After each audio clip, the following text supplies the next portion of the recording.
Hey everybody, welcome back to the shop. It's March, I think 21st, 2021, and it's early Sunday morning. Couldn't sleep, so I figured why don't I get started on a decent sized machinist tool pick that I just did earlier this week. This ended up being a situation where actually one of my buyers actually contacted me and said, hey, there's a guy down here in Connecticut. He's one town over from me. He put up a listing. He's selling off a whole bunch of his machinist tools, and this gentleman had just gone there and bought several items, and he wanted me to know about it so I could maybe get in there. Problem was, unfortunately, by the time I was able to connect with this individual, he already had two more people, I guess, coming that day. So when I went there the next morning, I was, at the minimum, I was the fourth person to go there and pick this estate. So from the photographs I saw, I know I did miss some really some interesting items. All right, so let's. This is going to probably be a multi-parter because I've got quite a few things to go through here. I put together a pile of everything that was left there that I wanted and one of the toolboxes that he had there. When we were negotiating and he was countering my offer, I finally said, I will pay that if you want to throw in that Kennedy box. And he did. So it worked out that way. We'll start by throwing that box up on the bench.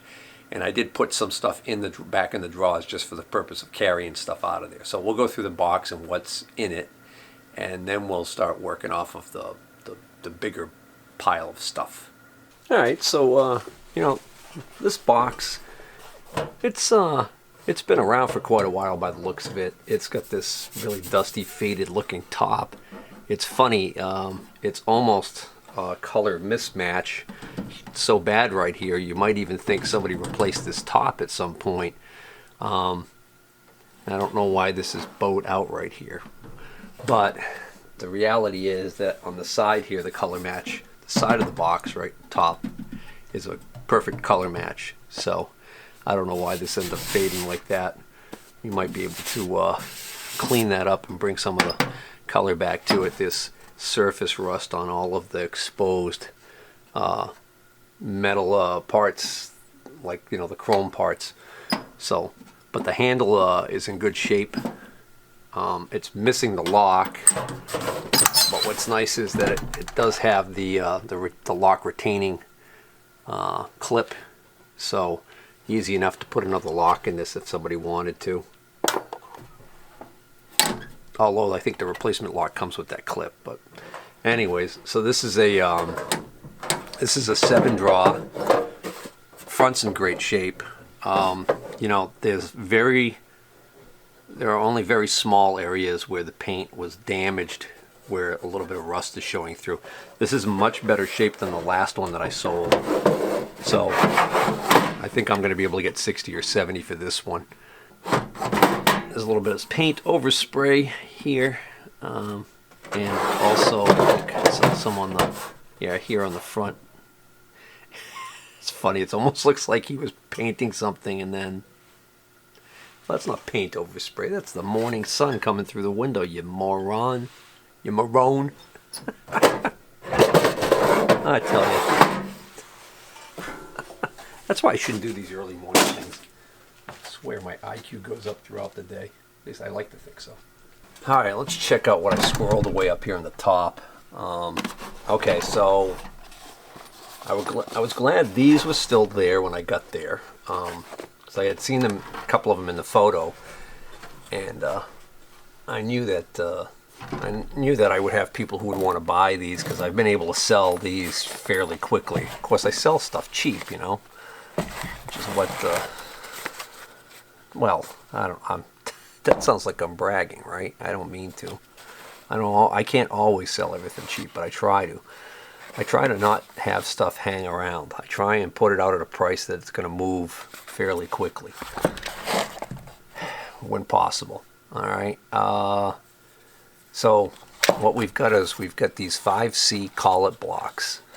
Typically when you buy these, they will come in a set, and you will get a hex block, a square block, a closer, which is, I'll show you in a moment, and sometimes 1 or 2 rings that also act as closers. So what he had is just these random parts. So these say quality products made in Japan, and then there's a TC in a diamond. So I do not know what the manufacturer is, but we can safely say that this is probably going to be a step up in quality from plain old Chinesium. So here's the square block, well used, and there's 2. That's interesting. One of these is thicker than the other. That's the closer, okay? So this allows you to basically do the same job you're doing with these locking rings, but it allows you to, it's got a cam action, so you get it fairly close to being tight, and then you flip this lever and you can actually lock it. So this is nice if you're doing multiples.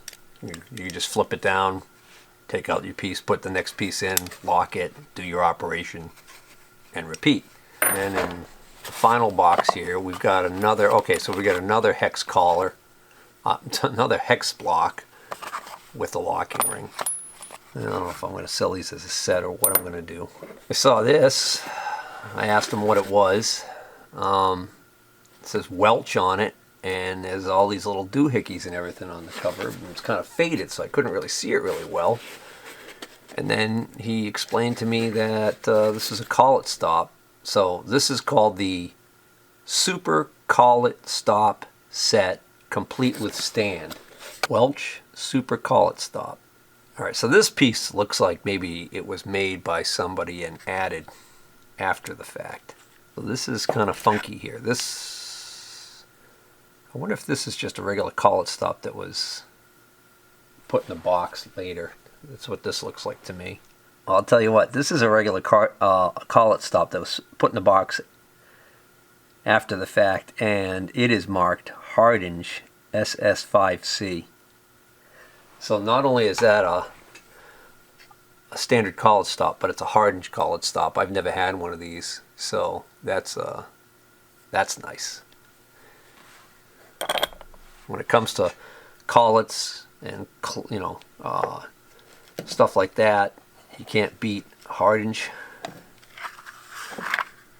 So what this really is, see, there's another thing. I think it's homemade. There's some damage here, some oopsies on the end of that one. So I don't know if I could tell from the photo what, if anything, is missing from this set. There's a set screw in the side here, so you can lock this. All right, I think I got a good feel for what's supposed to be in the set based on the picture on the cover here. So the top photo was just showing it in the stand that is missing. Okay, so it had this, I don't know, metal stand that sat on your bench for you to put the stuff in. I think this goes in like this. I think that goes in like that. And then goes in here like this. Now this looks more like what I see on the photo on the box here. And then you'll notice there's 2 springs shown. There's 1 spring here, so it looks like we're missing a spring and the stand. And then he had these 3 things in there that I think he made. These 2 are aluminum, this is steel, but they thread into here. And he had an Allen key that doesn't belong at all, so that'll go in the large box of several boxes of unsorted Allen keys that I seem to be just amassing. Next up is this plastic tray of stuff he had on the table.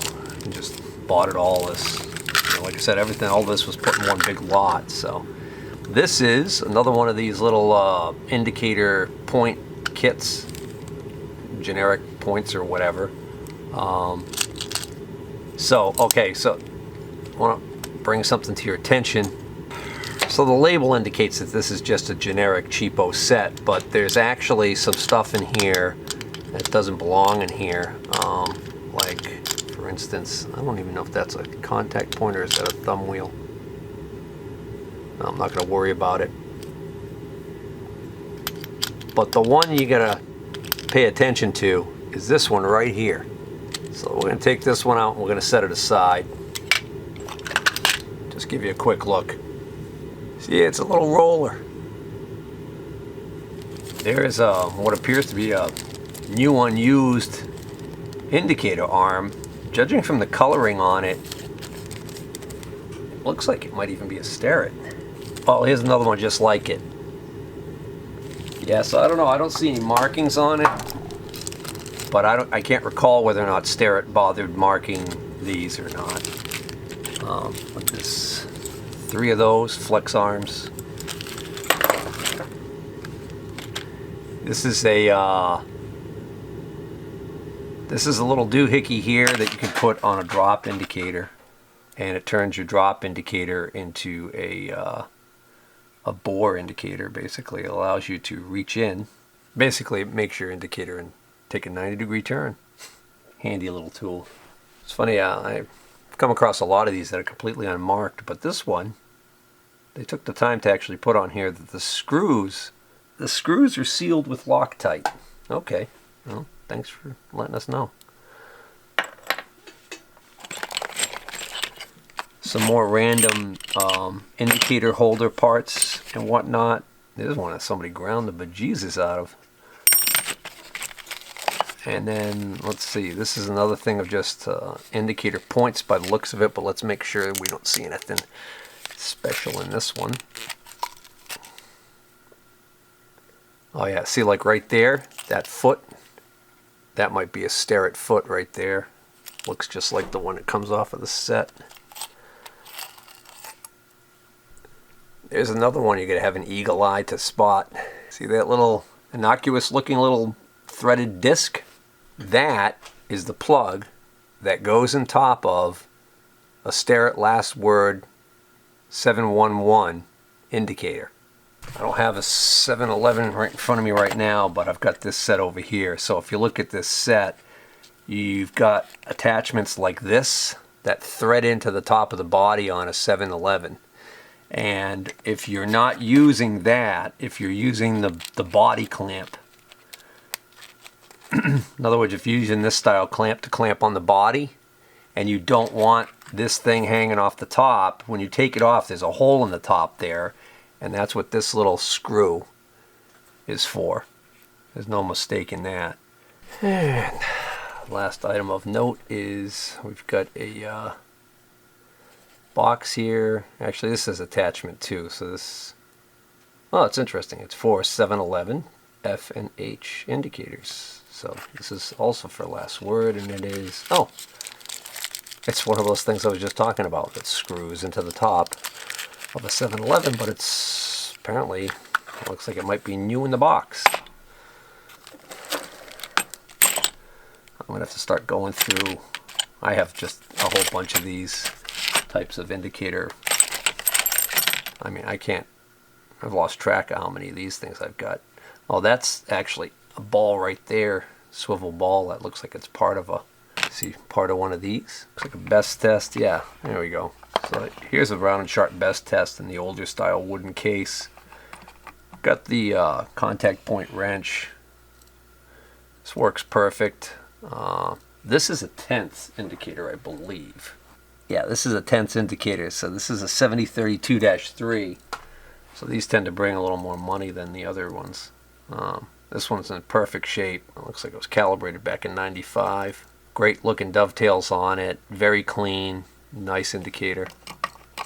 Just a couple of little things in there. Obviously there's some other stuff missing, but no big deal. Could probably look through that other tub and put some stuff in here actually. This is another one of these micrometers like I was describing. And this one no one had bothered buying because it is missing all of the anvils. So that's what goes here is your anvils. There's pairs. the point and the anvil. So one for each side, and then all your different sizes. But this is in great shape, so this could still be of value to someone. And this is a 116-105, in case anybody's wondering what the number was on that. So whoever bought that other micrometer that he had, that had all the anvils, they should have bought this, because basically you use those same anvils, you use them in this micrometer, and you get more range on diameter with this one. So I'll probably end up holding on to this for now and deciding down the road what I want to do. We'll go through this little tub here that was in the top. That's just a no-name edge finder. This pouch says it's an 827A edge finder, but that is not an 827A. It's also completely unmarked. I've never seen one like that. Look at that sucker. It's an edge finder, but it's got a large head on it. Huh. Alright, that's a Starrett 828 Wiggler, but it's just this part. And then this is a no-name. It's actually marked, it's engraved, really tiny, with the full name of the previous owner. This is a little container of just miscellaneous little gauge blocks. But I took a quick look and I saw that they were all in great shape, and they were all like, name brands like Weber's and stuff. So I was like, well, no sense in leaving those there. Every once in a while I'll go through, I'll get a set and it might be a size or two missing, then I might be able to fill in with something like that. This is handy. I've got one of these. This is the micro tap guide. I think this is made by Fisher. Yeah, Fisher Machine Products. This is a tap follower. So this is great. This you can put in a collet or chuck, and then that's a spring-loaded point that goes in the back of your tap handle. So that's a handy thing to use. I think I've got one of those already. Here's another edge finder.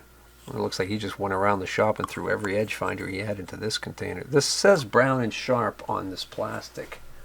That would be nice if this was marked Brown and Sharp. Why do I? Hey, it is. This is a Brown and Sharp 792. I'm glad I checked. It's actually marked on the edge here. So that's something I've never seen before, that they mark it on the edge there. Oh. Was close to calling that a generic. Good thing it was in this plastic tube. I probably wouldn't have caught that. Just pulling either of these are marked on the edges. Oh, look at that. That's 792-1 right there. Okay, so the 792 is a single edge, and the 792-1 is a double edge, and they're both Brown and Sharps. I'll have to make sure I sell those before I forget about it. And here's another one. Here's another straight 792. Here's a radius gauge 178A made in Japan. Fuji something. Looks like it says Fujikogu? Fujikogu or Fujihogu? I don't know. Thread pitch gauge. Is it metric or is it... Oh, I'm sorry, radius gauge. Wait a minute, didn't this say? Yeah, duh, radius gauge. Oh, that's kind of neat. Fractions. Small little radius gauge set. This case is plastic too, it's not cardboard. Nice little general pin vise set. S94 complete. Nice clean little set. Ah, the larger Fujikogu radius gauge set. Cool beans. Starrett number 40 thread pitch gauge set. Small one. Voila. And unfortunately not a full set, just a couple of random hole gauges. But what these are, I think these were Brown and Sharps. Yeah, these are Brown and Sharps, a 595-3 and a 595-4. I think I've got this set. Yeah, so this is what these are from. This is the Brown and Sharp 595 small hole set. These are nice. I used to have the Starrett set, and then when I got these, I decided to sell off the Starrett one. Although I do have the Starrett set that is the full balls, I think. See, this is like a half sphere on these. So these will let you go down into a blind hole. Alright, so we're coming down to the wire here on what's left in this box, and then we'll close out this episode and we'll move on to part 2. So all these small drawers are empty because this whole box was empty when I bought it. I just used this for transporting some of the items. So what's left in here is we got an old style case, the wooden case, but there's actually a nice Starrett 440 depth micrometer, 0 to 3 inch in here, and it works great. Nothing wrong with it. This has a locking collar on the bottom, which oddly enough I noticed in later Starrett depth micrometers it seems like they did away with the locking feature, which I don't know why, but a lot of them still have this ring, but the ring is flush right down to the base, and it doesn't turn. And I looked in the catalog, and they described the ring as a gripping ring for, basically holding it. So I don't know why they would get rid of the locking feature. I kind of think it's great to have the locking feature on there, because if you're reaching into something, like on the, if you've got something on the milling table and you don't want to take it off and you're reaching in, you're going to be careful not to bump it once you take your measurement. Anyways, that's a nice little set there, 0 to 3 inch. I'd already have this sold if it was a blade micrometer. I got somebody asking for one. And then over here, he had some high-speed steel end mills and stuff that I left there because I didn't want to pay for, more money for stuff that I knew I had way too much of. But these caught my eye because these are all key seat cutters. And key seat cutters are nice. They're handy to have.